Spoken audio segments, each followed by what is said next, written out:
So, class 11th, good morning to all of you. So, today I will start the question number 15. What is question number 15? Enter the following transaction in the journal of Arun Govil and Company. Arun Govil and Company. Journal entry is in the books of Arun Govil and Company. यानी अरुण गोविल की एक company है, वो अपनी books में entry कर रहा है. ठीक है. तो 1 जून 2018 की जो एंट्री है, Arun Govil company paid into bank as his capital. यानी अब तक हम लोग जब कैपिटल ला रहे थे तो एंट्री कर रहे थे. इस पहले सेंस का मतलब ये है कि being business started with bank, यानी अब पहले हम लोग एंट्री करते थे बिजनेस स्टार्टेड विथ कैश, तो एंट्री करते थे cash account debit to capital. बस यहाँ पे है कि वो कैपिटल लगाया और उसका पैसा बैंक. ठीक है, तो बैंक अकाउंट डेबिट और टू क्या हो जाएगा, कैपिटल. क्यों?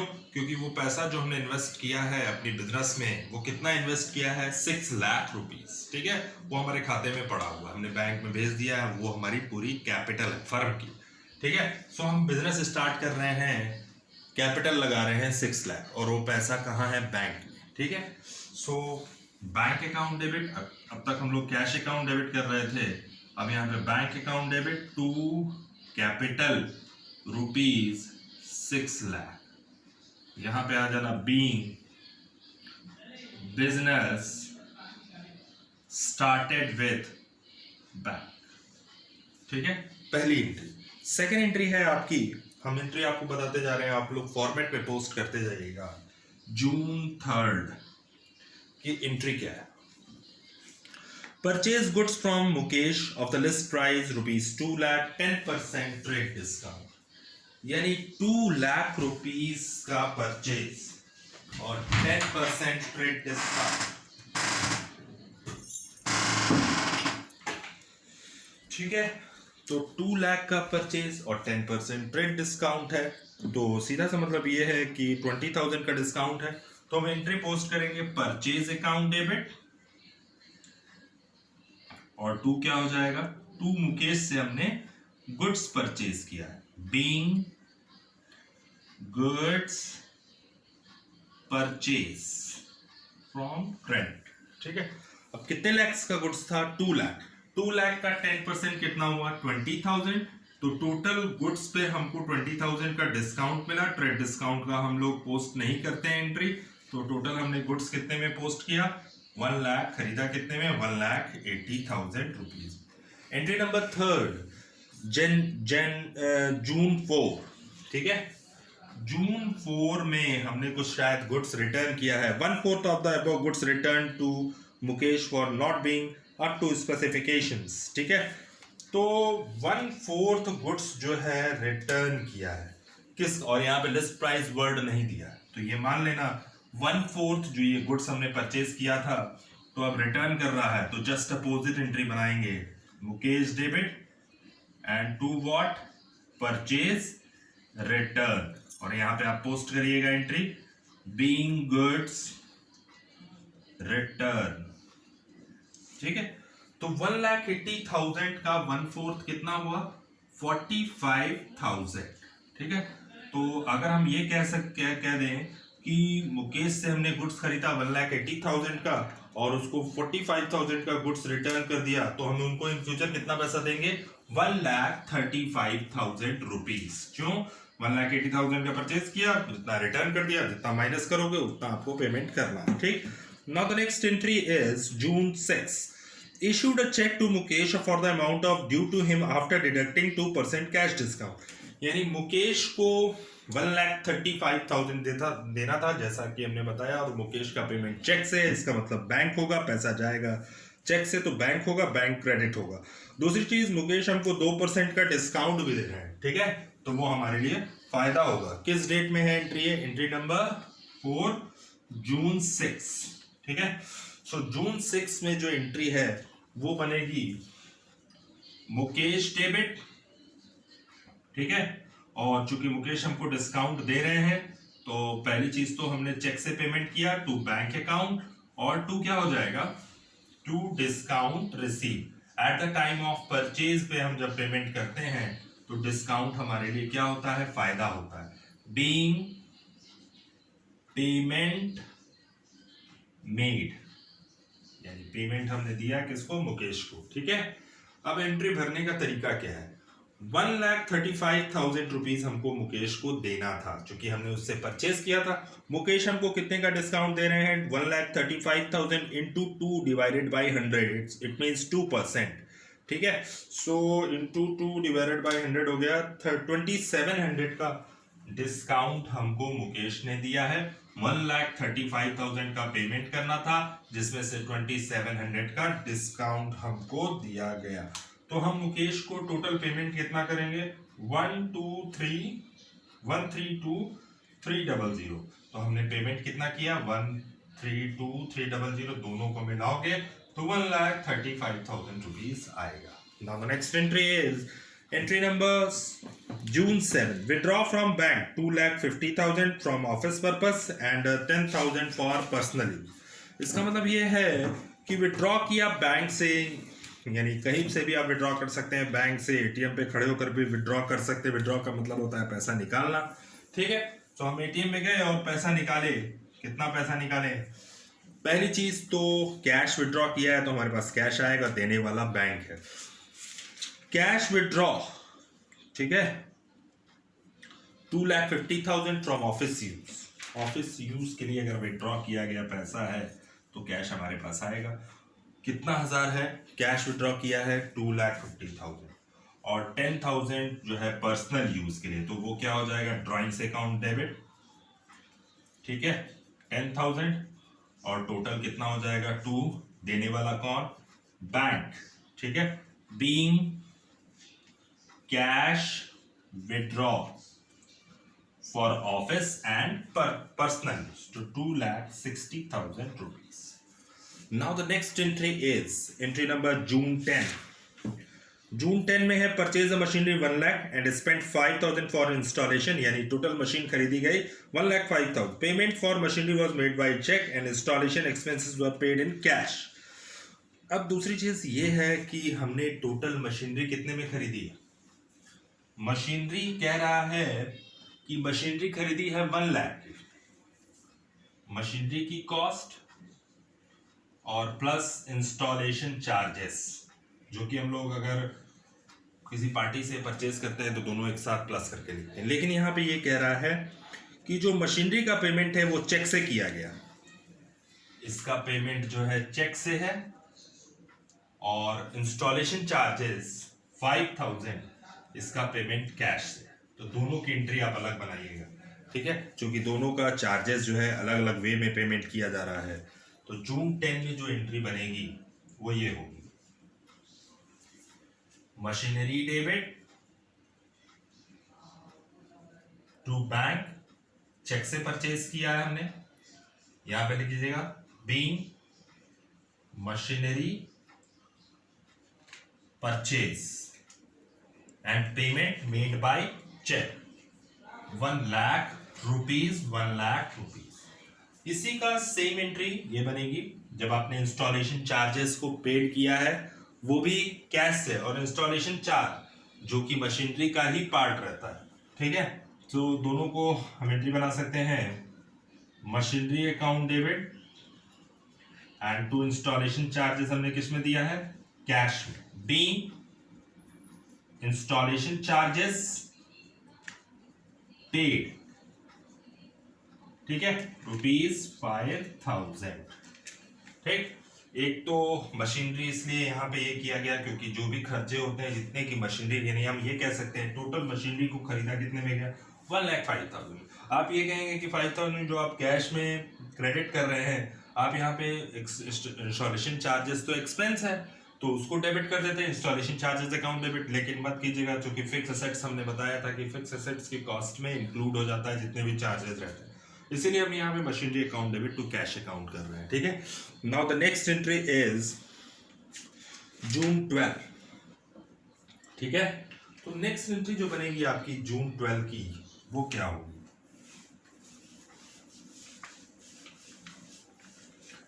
जून 12 की जो एंट्री है, ठीक है, जून 12 की एंट्री ये है कि sold goods 1 lakh to Amar, credit goods है, यानी अमर डेबिट और टू क्या हो जाएगा? Sales account being goods sold on credit. Total goods कितने में सोल्ड किया? वो 1 लाख रुपीज में। अब ध्यान से अगली चीज बहुत इंपॉर्टेंट है। अब हम अगर सेल कर रहे हैं तो पैसा हमको मिलेगा और डिस्काउंट भी हम ही देंगे, चूंकि हम सेल कर रहे हैं। वो डिस्काउंट हमारे लिए क्या होगा? लॉस होगा। अगली एंट्री सेम है। अगली एंट्री में यह है, Amar clears his account by giving a cheque 98,500, यानी cheque is immediately sent to the bank. ठीक है, कोई दिक्कत नहीं है। इसका मतलब है फुल सेटलमेंट वर्ड है। सेकंड मीनिंग है इसका फुल सेटलमेंट। किस डेट में है? नेक्स्ट डेट में, यानी जून 30। तो जब अमर हमको पैसा देगा तो बैंक अकाउंट डेबिट। कितना पैसा वो दे रहा है? 98,500। हमको लेना था 1 लाख, लेकिन उसने हमको दिया 98,500। इसका मतलब है हमने उसको डिस्काउंट कितने का दिया होगा? 1500 का। तो डिस्काउंट अकाउंट डेबिट 1500 और टू देने वाला कौन? अमर। ठीक है, being cheque receive and immediate deposited into the bank, total हो जाएगा 1 लाख रुपीज। ठीक है, आप लोग नरेशन पूरा कर दीजिएगा। Being cheque receive and immediate deposited into the bank and discount avail. ठीक, नेक्स्ट एंट्री है आपकी जून 15 की है। Purchase stationery for personal use and office use. अब देखिए, अगर हम स्टेशनरी कोई परचेज करते हैं तो स्टेशनरी हमारा एक्सपेंस है। ठीक, पहली चीज इसमें पर्सनल यूज भी है और ऑफिस यूज भी। तो इसमें इस चीज में ड्राइंग्स भी आएगा। Stationery account debit, stationery charges हमारा एक्सपेंस है। ड्राइंग्स अकाउंट डेबिट, क्योंकि कुछ पैसा पर्सनल यूज है। And to what? Cash account. I think cash से ही परचेज किया गया है। ठीक, तो purchase of stationery, purchase of stationery for office purpose and personal purpose. तो स्टेशनरी जो परचेज किया गया है वो 5,000, टोटल तो 8,000 का था लिस्ट में, लेकिन ऑफिस यूज के लिए 5,000 है और पर्सनल यूज के लिए 3,000। तो टोटल स्टेशनरी कितने में परचेज की गई? 8,000 रुपीज में। Now the next entry is, अब आइए अगली एंट्री ये है कि यही एंट्री मुझे समझानी है, जून 20 की जो एंट्री है। ठीक है ना? सो आप लोग सबसे पहले इसको राइट कर लीजिए, फिर उसके बाद जो है हम अगली एंट्री बताएंगे, क्योंकि स्पेस बहुत कम है। ठीक है,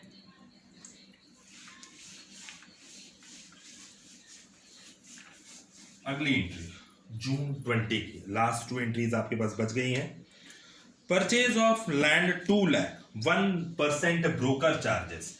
ब्रोकर चार्जेस समझिए, ए, बी और सी 3 लोग हैं। ठीक है, अब क्या है कि जमीन किसकी है? मिस्टर सी की। लैंड किसकी है? मिस्टर सी।